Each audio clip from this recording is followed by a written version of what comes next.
To everybody. इसके पहले just अभी एक वीडियो आपको गया होगा, उसमें हम लेसन आपको पढ़ा रहे थे, लेकिन उसमें क्या हुआ कि वो हम एम लेके चल रहे थे कि 4 वीडियो में आपका ख़त्म हो जाएगा, लेकिन नहीं, 2 पैराग्राफ नंबर 23 और 24 बच गया है। तो जस्ट अभी उसको हम पूरा कर देते हैं और पूरा अंतिम तक पहुंच जाते हैं, ठीक है। तो देखिए 23 पैराग्राफ आज आप मिला लीजिए, 23 और 24 पर थोड़ा सा डिस्कस करना है। 23 पैराग्राफ आपके सामने रीड आउट कर रहे हैं। Civilization in the real sense of the term consist not in the multiplication.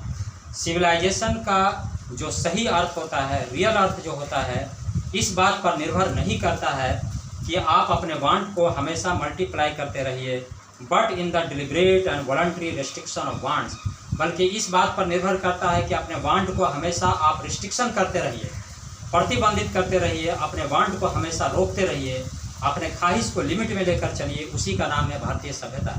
This alone increase and promote contentment, real happiness and capacity for service.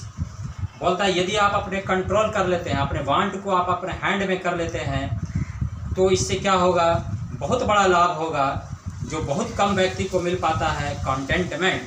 आपको एक अर्थ बताया था, CONTENTMENT। कंटेंटमेंट के माने होता संतुष्टि, है ना, सेटिस्फैक्शन। तो ये कम व्यक्ति को लाइफ में सेटिस्फैक्शन मिलता है।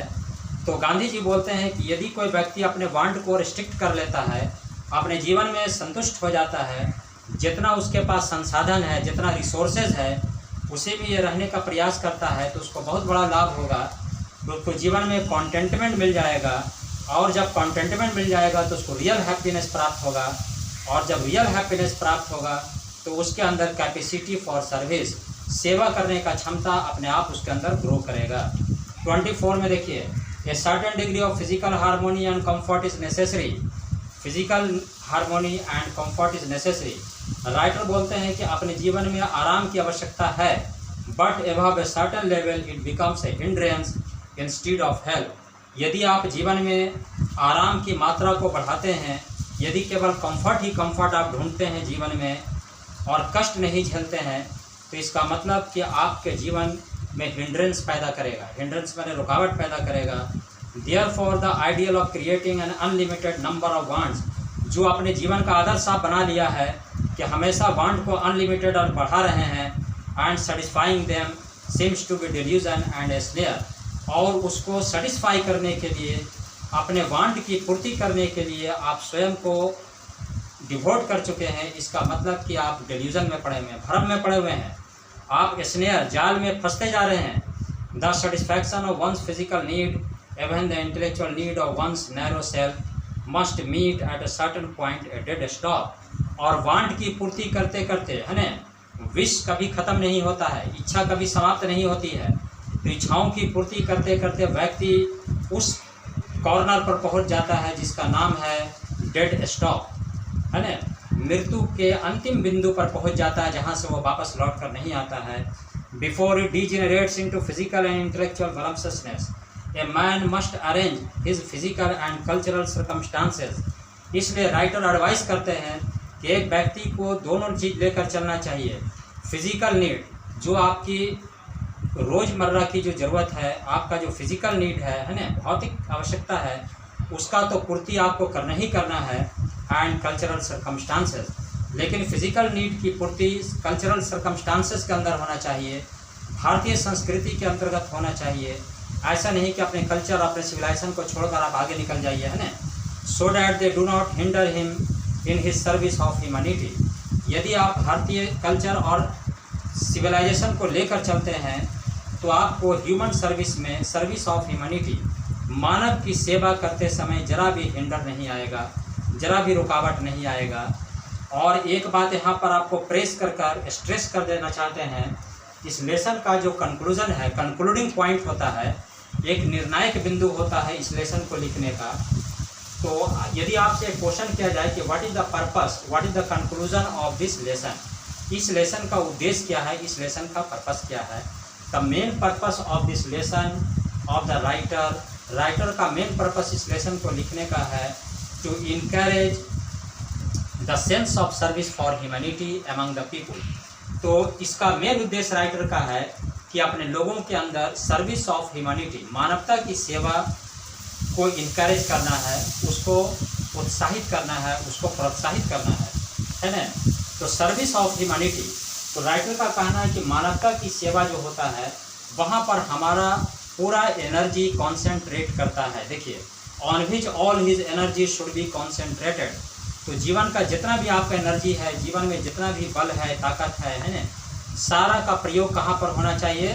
सर्विस फॉर ह्यूमैनिटी, मानव की सेवा के लिए होना चाहिए। And I think service of humanity is the best religion on this अर्थ। और जहाँ तक मेरा मानना है कि मानव की सेवा, इंसान की सेवा इस पृथ्वी पर का सबसे अच्छा धर्म माना जाता है। इससे बढ़िया कोई धर्म नहीं है।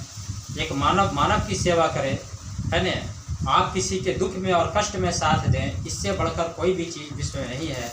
यदि आप ऐसा करते हैं, you will get the contentment, you will get the real happiness. आपको संतुष्टि भी मिलेगा, आपको रियल हैप्पीनेस भी मिलेगा, and ultimately your sense will develop the human service. और ह्यूमन सर्विस का जो सेंस आपके अंदर है वो ऑटोमेटिक अल्टीमेटली आपको डेवलप करेगा। ठीक है, तो राइटर के कहने का अर्थ यही है।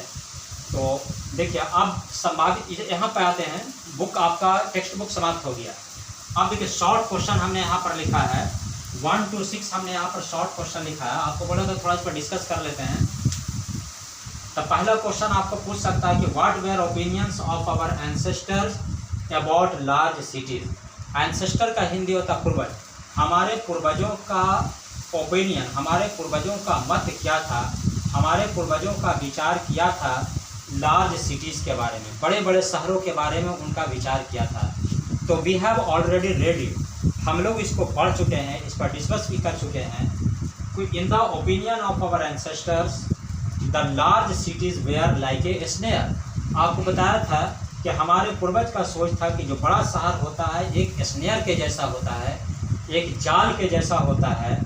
Where the people are caught under the net, into the net, और जहाँ पर लोग जाकर जाल में फंस जाते हैं, and their life become burdensome, और उनका जीवन एक बोझिल जीवन हो जाता है ना। और हमारे एंसेस्टर का मानना था gang of thieves, gang of robbers, prostitution, vice, evil flourish in the cities. उनका मानना था हर प्रकार का बुराई, डाकू, चोर, है ना, जितना भी रहता है वो ज़्यादा बड़े शहरों में पाया जाता है। So they we are not happy in the large cities. इसलिए गांव के लोग लार्ज सिटीज़ में अपने आप को हैप्पी नहीं समझते थे। And they always try to live in a small village, और हमेशा वो छोटे गांव में रहा करते थे। तो डैट्स भाई there was a crowd in the small villages, है ना। स्मॉल विलेजेस में पहले के समय में क्राउड होता था, and people live there happily, और लोग वहाँ पर बहुत खुशी खुशी रहा करते थे। सेकंड क्वेश्चन है कि what did our ancestor think about machine. हमारे पूर्वजों का मशीन के बारे में क्या ओपिनियन था, क्या उनका विचार था। तो राइटर गांधी जी कहते हैं कि ऐसी बात नहीं थी, it was not such that our ancestor did not know how to invent the machine. एक लाइन हम लोग पढ़ा था कि ऐसी बात नहीं है कि हमारे एंसेस्टर मशीन बनाना नहीं जानते थे। They had the knowledge to invent the machine, machine बनाने का उनके पास नॉलेज था। But about the machine they have a different opinion, लेकिन मशीन के बारे में उनका एक डिफरेंट ओपिनियन था, एक अलग विचार था। दे थॉट, उनका मानना था, क्या मानना था उनका, हम लोग पढ़े थे, उनका मानना था कि यदि हम मशीन में अपना मन लगाते हैं, मशीन के द्वारा यदि हम पूरा काम करते हैं, तो मशीन के हम एक दिन क्या बन जाएंगे, गुलाम बन जाएंगे। One day we shall be slave of the machine, एक ना एक दिन हम लोग मशीन के गुलाम बन जाएंगे, है ना। जैसा अभी की सिचुएशन में हो रहा है, तो अभी जैसे क्या है कि एक दिन आप घर में मोबाइल भूल जाइए तो आपको बहुत बड़ा टेंशन होगा, दिन भर आप टेंशन में रहिएगा, लगता है कि आपका बहुत बड़ा चीज़ छूट गया, मोबाइल छूट गया, किसका कॉल आता होगा, नहीं आता होगा। तो that means you have become a slave of your mobile, इसका मतलब मोबाइल के आप गुलाम बन चुके हैं, है ना। उसी प्रकार का था। तीसरा क्वेश्चन है कि how do we get our real happiness, हमें वास्तविक खुशी कब प्राप्त होती है। तब when we do something positive for the other people, जब दूसरे लोग के लिए आप पॉजिटिव करते हैं। When you think positive for the other human being, जब दूसरे मानव के लिए आप पॉजिटिव सोचते हैं, पॉजिटिव करते हैं। And when you do your service selfless, जब आप सेल्फलेस सर्विस करते हैं, निस्वार्थ सेवा करते हैं। तो you will get the real happiness, आपको रियल हैप्पीनेस प्राप्त होगा। तो your real happiness depend upon, आपका रियल हैप्पीनेस कौन चीज़ पर निर्भर करता है? Upon the service of humanity, मानव की सेवा पर निर्भर करता है। Come to the fourth question, चौथा क्वेश्चन में आइए। What is the difference between Indian and western civilisation? भारतीय सभ्यता और वेस्टर्न सिविलाइजेशन में क्या दोनों में अंतर पाया जाता है? तो there is a great difference between Indian and western civilization, बहुत बड़ा अंतर है। Both are different. Our civilization, Indian civilization is quite matchless, हमारी सभ्यता है वो मैचलेस है, किसी से मैच नहीं करती है। आवर सिविलाइजेशन डिपेंड अपॉन, हमारा सिविलाइजेशन जो डिपेंड करता है वो डिपेंड करता है कौन चीज़ पर? Depend upon morality and spirituality, all the good virtues of life, formation of character, ये सब चीज़ हमारे सिविलाइजेशन में पाया जाता है। Our civilization teachers how to control our wish, how to control the human wants, हमारे सभ्यता सिखाती है कि ह्यूमन वांट को कैसे कंट्रोल करना है। While in the western civilization we don't get anything like this, western civilization में इस प्रकार का चीज़ हमें नहीं मिलता है। There is all evils and vices in western civilization, western civilization में कुछ नहीं है, केवल बुराई ही बुराई है। There is immorality in western civilization, western civilization के अंदर अनैतिकता है। There is materiality in western civilization, western civilization के अंदर क्या है? मटेरियलिटी है। Come to the fifth question, what does our civilization depend upon? I have already told, हमारा सिविलाइजेशन किस चीज़ पर डिपेंड करता है? जस्ट आपको अभी बता चुके हैं। What does our civilization teach us? हमारा सभ्यता हमें क्या सिखाता है? Our civilization teachers plain living and high thinking, सामान्य जीवन और उच्च विचार। Our civilization teachers work is worship, हमारा सिविलाइजेशन सिखाता है कि काम ही पूजा है। कितना मिनट बचता है? 12 मिनट। देखिए लास्ट क्वेश्चन है कि what does Gandhi want to say in the last of this lesson? इस लेसन के अंत में गांधी आपसे क्या कहना चाहते हैं? The author M.K. Gandhi want to say in the last of the lesson that human service is the best religion on this earth, human service इस पृथ्वी पर का सबसे अच्छा धर्म है। And our whole energy of life must be concentrated eight one point and that one point is human service, और वो एक पॉइंट क्या है जहाँ पर हमारे जीवन का पूरा शक्ति लगना चाहिए, और वो पॉइंट है ह्यूमन सर्विस, मानव सेवा। तो we must develop our sense to do human service selfless, हमें इस सेंस को डेवलप करना होगा कि हमें ह्यूमन सर्विस की ओर जाना है, मानव सेवा की ओर जाना है। तो that is the good point है ना, ये सब गुड पॉइंट इसके अंदर दिया हुआ है। शॉर्ट क्वेश्चन, इतना एक्सपेक्टेड क्वेश्चन है जो परीक्षा में आपको पूछा जा सकता है। तो you must make your short answer, आप एक शॉर्ट आंसर बना लीजिएगा। जिस प्रकार का आपको हम एक आउटलाइन दे चुके हैं, इसका मेन पॉइंट आपको बता चुके हैं कि कैसे लिखिएगा। यू मस्ट राइट डाउन, आपको इस क्वेश्चन को लिख लीजिए, है ना। लिखने के बाद एक इसका आंसर भी बना लीजिए, और आंसर बनाकर आप रखिएगा। When we shall meet in the classroom, जब हम लोग क्लासरूम में मिलेंगे तो that time we shall again discuss this point, उस समय इस पॉइंट को फिर से हम लोग डिस्कस कर लेंगे। डोंट वरी, है ना, इसके लिए आप वरी नहीं होइए, कुछ कीजिए, कुछ पॉजिटिव कीजिए। ठीक है।